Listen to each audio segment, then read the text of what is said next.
자, 여러분 4주차 두 번째 강의 시작됐습니다. 자, 오늘은 지난 시간에 얘기한 바와 같이 기업의 경영 전략 중 기업 수준의 전략 중에 하나의 의사결정 사안인 해외시장 진출에 대한 이야기를 좀 해볼까 합니다. 해외시장 진출은 해외시장 진출 방법이라는 것이 존재하는데 그것에 대해서 좀 여러분께 소개를 해줄까 합니다. 우리가 1주차 수업에서 국제경영에 대해서 교수님이 설명을 했을 때 잠시 나왔던 이야기 같은데, 일단은 우리 국제경영은 뭘까요, 여러분? 국제경영은 일단은 경영학은 국내에서 기업들이 국내 경영을 하는 기업들이 있을 수 있겠죠. 그래서 기업 조직 내 인사, 생산, 재무, 마케팅 이런 여러 가지 관리를 국내 시장에서 하다가 시장을 바꾸죠. 시장을 어디로? 해외 시장으로. 그렇죠? 해외 시장으로 기업이 좀 더 성장하기 위해서 작은 국내 시장을 벗어나서 해외 시장으로 나아가려고 하는 거예요. 여러분. 결국은 해외 시장에서 경영 활동을 하게 되면 그게 국제 경영이라고 볼 수 있어요. 국제 경영. 그런데 국제 경영은 국내 경영과 국제 경영은 기업이란 조직에서 행해지는 기능적인 관리는 같은데 뭐가 다른 거죠, 여러분? 기존의 국내하고 해외는 환경이 다른 거예요. 환경이 여러분. 기업이 국내 시장에서의 경제, 정치, 사회, 문화적 환경들이 다르듯이 해외 시장에는 또 다른 거죠. 근데 우리는 그러한 국내 시장에 항상 적응되어 있었죠. 적응되어 있다가 그것이 전혀 낯설은 이질적인 이쪽에 와서 해야 되니까 문제가 되는 거예요. 그래서 우리가 3주차에 강의했던 내부 환경 분석을 통해서 현지의 여건에 대해서 진단도 하고 그것을 바탕으로 경영 전략을 수립하기도 하는 것이죠. 근데 오늘을 다루고자 하는 것은 이거예요, 여러분. 국내 시장에서 운영되던 국내 기업이 이제 해외 시장으로 이렇게 진출을 하려고 하겠죠. 국제 경영, 글로벌 기업으로서 활동을 하려고 하게 됩니다. 다시 말해서 이 단계가 해외 시장 진출이 되죠. 해외 시장 진출. 그죠? 이 해외 시장 진출 행위 자체는 뭐죠, 여러분? 경영 전략에서 기업 전략이에요. 기업 전략. 기업 수준의 전략. 기업 수준의 전략은 뭐라고 그랬죠, 여러분? 최고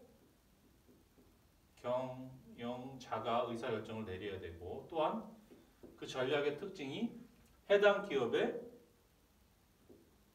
중장기적 관점의 기업의 발전과 성장에 관련된 그런 전략이라고 볼 수 있어요. 그래서 그런 전략 중에 하나가 해외 시장 진출이 될 수 있겠네요. 그렇죠?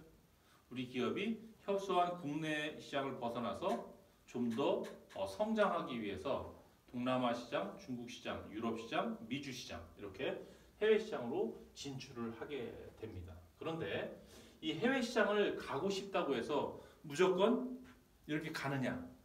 야, 우리 해외 시장에 진출해야 돼. 중국 시장이 앞으로 성장 가능성이 높으니까 많은 돈을 투자해서 중국 시장에 공장도 세우고 해외 기업도 세우고 그쪽에 있는 기업도 인수합병하고 이렇게 하자. 이렇게 할 수 있느냐? 그렇지 않아요. 그렇게 했다가 잘못하면 어떻게 돼요, 여러분? 그러한 의사결정을 최고 경영자가 잘못 내리면 어떻게 되는 거예요, 여러분? 기업 전략을 잘못 수립하게 되는 거죠. 그렇게 되면 기업이 망할 수도 있는 거예요. 망할 수도. 그러니까 해외 시장, 다시 말해서 우리 기업이 협소한 국내 시장을 벗어나서 해외 시장으로 우리 기업의 활동 범위, 시장을 좀 넓히고자 하는데 어떠한 방법으로 우리가 할 것이냐의 문제예요. 어떠한 방법. 우리가 3주차에 얘기한 것처럼 내부 환경 분석을 해봤을 때 우리가 가고자 하는 해외 시장이 A, B, C, D 국가가 있는데 그 중에서 또 그죠? 그 중에서도 야 한꺼번에 진출을 못하니까 우선은 B 국가에 진출해, A 국가부터 진출해 이런 것들이 이제 판단이 서겠죠. 환경 분석을 통해서 우리 기업에게 가장 유리한 조건을 가진 해외 시장, 우리가 들어갔을 때 경쟁 우위에 설 수 있는 시장을 선택해서 들어가겠죠. 그 시장에서 들어가는데 시장을 선택해서 들어가는데 들어가는 방법도 여러 가지가 있죠, 여러분. 그냥 우선은 수출만 할 것이냐, 수출, 그죠? 우리 회사나 직원들이 가지 않아도 국내에서 만든 제품이 해외 시장으로 수출되는 것도 여러분 해외 시장 진출이라고 볼 수 있어요. 우리가 만든 제품이 해외 시장에 나가는 개념. 이것도 가장 낮은 단계의 해외 시장 진출 방법이라고도 볼 수 있죠. 또 우리는 수출보다는 그냥 우리가 갖고 있는 무형 자산인 브랜드와 기술력을 그쪽 해외 시장에 우리와 같은 제품을 만들 수 있는 기업과 계약을 해서 그들에게 사용할 수 있는 권한을 주고, 다시 말해서 라이센싱을 해주고 거기에 대한 반대급부로서 로열티를 받자. 그게 더 낫겠다. 이러한 방식으로 진출할 수도 있고, 또는 아니야, 우리 그것보다는 직접 돈을 투자해서 해외 시장에 공장도 짓고 해외 법인도 만들고 지사도 만들고 이렇게 해서 해외 시장에 새로운 기업을 하나 브랜치를 만들어서 해외에서도 글로벌 기업으로서 활동하자. 이렇게 진출할 수 있는 것이죠. 어떤 방법을 선택하는 게 맞는지는 그 기업이 처한 상황에 따라서 달라질 수가 있어요, 여러분. 주로 어떨까? 정리를 해보면, 자, 교수님이 지금 여러분들에게 국내 기업이 기업 수준의 전략의 일환으로서 해외 시장 진출을 결정했을 때 해외 시장 진출 방법을 이제 이야기하려고 합니다. 해외 시장 진출 방법, 진출하는데 여러 가지 유형이 있다는 거죠. 여러 가지 방법이, 그죠? 이걸 보통 우리가 엔트리 모드, 진입 방법 이렇게 얘기합니다. 크게 세 가지로 나눌 수가 있는데, 첫 번째는 지금 얘기했죠. 수출, 그렇죠? 수출에 의한 방법, 수출. 우리 제품이 나가는 거, 이것도 해외 시장 진출 방법이다. 그래서 수출도 간접 수출이 있고, 여러분, 간접 수출, 그다음에 직접 수출, 이렇게 두 가지 방법으로 나뉩니다. 두 번째 방법은 계약에 의한 방법. 계약에 의한 방법 중에 가장 대표적인 형태가 라이센싱, 프랜차이징 이렇게 볼 수가 있고, 계약에 의한 방법은 더 많은데 대표적으로 이 두 가지가 대표적이에요. 세 번째, 해외 직접 투자. 해외 직접 투자. 보통 우리가 이걸 FDI라고 많이 하죠. 여러분. FDI, Foreign Direct Investment, FDI라고 하고, 이 유형으로는 이게 있어요, 여러분. 그죠? 단독 투자할 것이냐, 혼자 투자할 것이냐, 직접 투자를 하는데, 해외 투자를 하는데 우리 기업 혼자 투자할 것이냐, 아니면은 다른 기업과 파트너를 맺고 동업할 것, 개인으로 지금 동업하는 것, 그걸 보통 기업은 합작 투자라고 하죠. 합작 투자, 영어로 조인트 벤처 이렇게 얘기하고, 그다음에 단독 투자를 하든 합작 투자를 하든 아무것도 없는 맨 땅에서 새로 회사를 만들 것이냐, 신설 투자를 할 것이냐, 그건 이제 아무것도 없는 곳에서 새로 기업을 만든다는 의미에서 그린필드라고 해요. 그린필드 인베스트먼트, 또는 들어봤죠, 여러분? 인수합병. 새로 기업을 만든 게 아니라 이미 존재하고 있는 현재의 기업을 사버리는 거예요. 사버리는 거. M&A, 그죠? M&A, 인수합병, Merger and Acquisition, 이런 방법이 있을 수 있다. 세부적으로 한번 알아보도록 합시다. 그럼 우리 기업이 글로벌 시대의 글로벌 기업으로 해외 시장에 나가는 방법은 크게 세 가지 방법이구나. 수출, 계약, 해외 직접 투자. 수출은 직접 수출, 간접 수출이 있고, 계약은 라이센싱과 프랜차이징 방법이 있고, 해외 직접 투자는 단독 투자, 합작 투자가 있을 수 있고, 단독 투자, 합작 투자도 신설 투자나 또는 인수합병 방법이 있을 수 있다 라고 볼 수 있는 거죠. 수출은 뭐예요, 여러분? 우리 물품이 해외로 나가는 거예요. 우리 기업과 인적 자원은 여기 있지만 우리가 만든 제품이 해외로 나가기 때문에 가장 낮은 단계의 방법이 수출이라고 할 수 있어요. 우리나라가 경제 발전할 때 어땠어요, 여러분? 한국에서 노동집약적인 산업이 크면서 생산성이 높아지니까 어떻게 해요? 70년대 말 80년대 초에 수출을 하고자 했죠. 수출을. 그렇죠? 외국으로. 그때 수출을 하려고 할 때 어떻게 됐어요, 여러분? 예전에는 경제개발 단계를 거치면서 70년대에 우리나라가 갖고 있는 게 뭐죠? 제일 풍부한 게 값싼 노동력이에요. 값싼 노동력이 풍부했다고. 값싼 노동력이 풍부하니까 그 노동력을 활용할 수 있는 산업이 클 수밖에 없겠죠. 그러한 산업을 우리가 보통 제품을 생산하는데 노동이 집약된 산업, 노동 집약적인 산업 이렇게 얘기하는 거예요. 신발, 의류, 봉제 이런 것들이에요. 다 노동 집약적인 산업이에요. 그러니까 주로 후진국이나 개발도상국은 노동 집약적인 산업에서 경쟁력을 갖고 있는 거야. 왜냐하면 노동력이 많이 들어가는데 노동력의 비용이 싸고 풍부하니까. 선진국은 노동력이 비싸니까 노동 집약적인 산업의 경쟁 우위가 없지. 자본 집약, 기술, 장비 집약적인 산업에서 우위가 있는 거죠. 그러니까 우리나라의 그때 당시에 7, 80년대에 수출을 해야 되잖아요. 수출한 거야. 수출. 제일 초보적인 해외 진출 방법을 수출을 한 거야. 수출. 근데 수출하려고 보니까 어떤 일이 벌어졌냐면 물건은 잘 만들겠는데 해외 시장에 어떻게 수출하는지를 모르는 거야. 지식이 없어. 교육 수준도 낮고. 그러니까 정부에서 어떤 생각을 했냐면 그러면 수출을 하는데 필요한 전문적인 기업을 만들자. 종합무역상사라는 걸 만들어서 제조기업들이 수출한 거를 얘들이 시장 조사하고 필요한 곳에 매칭을 시켜주는 기업을 만들자 해서 태어난 게 종합무역상사입니다. 그러니까 수출기업은 내가 수출을 못하니까 얘들한테 넘겨주는 거야. 그러니까 얘들하고 계약하면 난 수출한 거야. 내 제품이 해외에 나간 거야.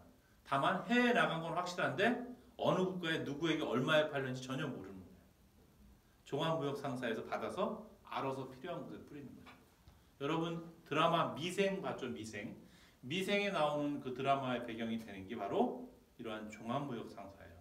그러니까 결국은 수출기업이 자기가 직접 수출을 못하고 이러한 중간에 브로커, 중개인을 껴서 종합무역상사와 같은 중개인을 껴서 수출을 하게 되는 게 바로 간접수출이라고 할 수 있어요. 간접수출. 그런데 간접수출 방식으로 해오다가 우리나라 제조기업들이 어떻게 돼요? 더 성장하고 그러다 보니까는 오히려 이제 매출이 역전이 되죠. 오히려 국내보다 해외의 비중이 커져. 그러다 보니까 기업에서 우리가 해외 시장이 이렇게 중요한데 언제까지나 종합무역상사와 같은데 브로커를 끼고서 중개인을 끼고서 수출을 해야 되겠냐. 우리가 직접 능력을 길러야지 하면서 수출에 필요한 인적 자원을 채용하고 기업 자체에도 수출부서, 국제부서를 만들게 되죠. 그러면서 종합무역상사와 같은 드라마 미생에 나오는 그런 상사의 도움을 얻지 않고 직접 수출을 하게 돼요. 자기가 직접. 그러면서 직접 수출이 생겨나게 되죠. 그렇죠? 다음은 계약에 의한 방식입니다. 여러분. 계약은 말 그대로 수출과 계약을 잘 보세요. 여러분. 수출은 유형화된 제품이 나가는 거고 요 계약은 유형화된 제품이 나가는 게 아니고 보이지 않는 기업의 능력을 대여해 주는 거예요. 대표적인 게 뭘까요, 여러분? 계약의 대상은 기술하고 브랜드예요. 브랜드. 여러분이 마시는 버드와이저 맥주 여러분 수입품입니까? 미국 브랜드죠. 수입품이에요? 아니죠. 버드와이저 맥주를 잘 보면 한국에서 생산한 걸로 되어 있어요. 근데 미국 맥주죠. 이거는 미국 기업이 여기 한국을 대상으로 수출을 한 것이 아니라 계약 방식으로 한국에 들어온 거죠.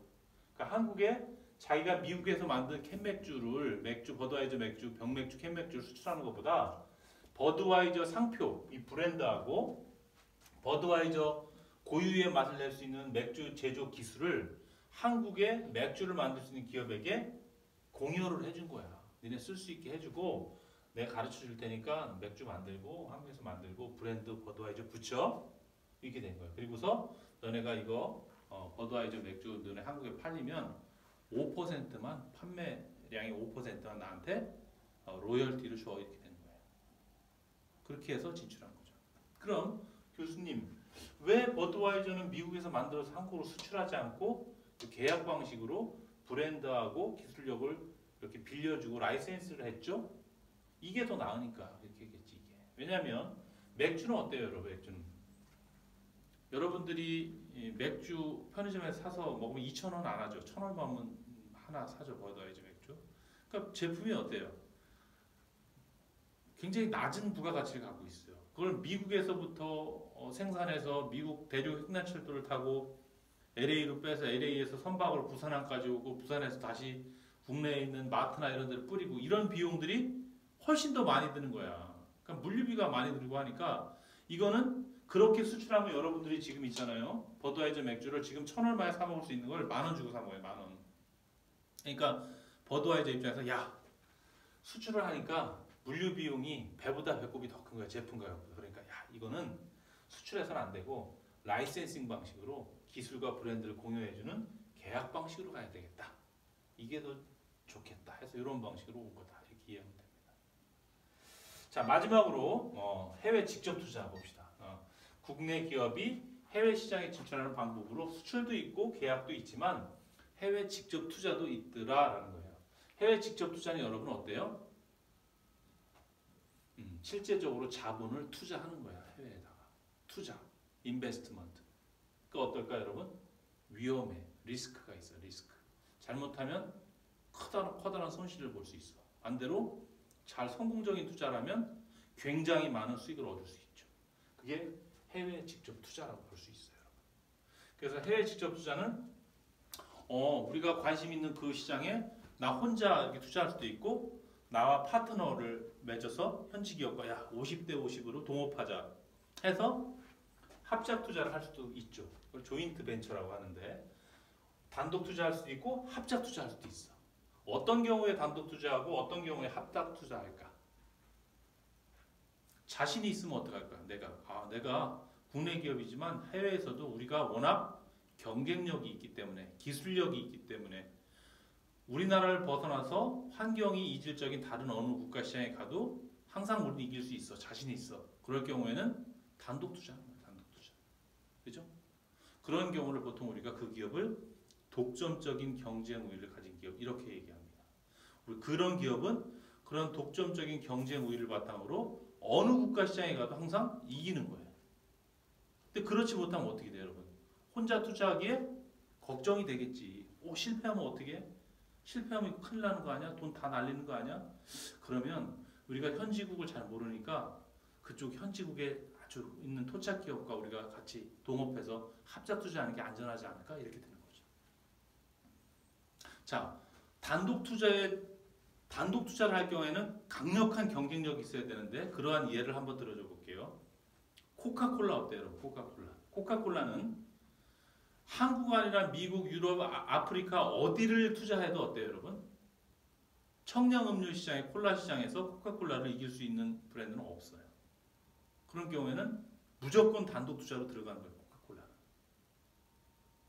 근데 조금이라도 문제가 있다 그러면은 합작 투자하는 거예요. 자, 여러분 우리나라에 90년대 중후반에 미국의 월마트가 들어왔어. 프랑스의 까르푸가 들어왔는데 어떻게 됐죠, 여러분? 몇 년 만에 한국 진출에 실패하고 다 나갔죠. 그러니까 세계 1위 유통기업인 월마트, 2위 기업인 까르푸가 망하고 나왔어. 한국 시장에 진출했다가. 근데 세계 3위 유통기업이 영국 기업이 있어. 테스코라고. 테스코가 다시 한국 기업을 끼우거려. 그게 한국 시장 기웃거리는 거야. 야, 월마트하고 우리보다 큰 까르푸가 갔는데 그렇다면 한국의 소비자들의 구매력이 있고 유통시장도 어느 정도 규모가 되는데 우리가 한번 가야 되지 않겠냐? 한국도 이제 경제 수준이 높은데, 근데 걱정되는 게 우리보다 더 큰 월마트와 카르푸가 실패했어.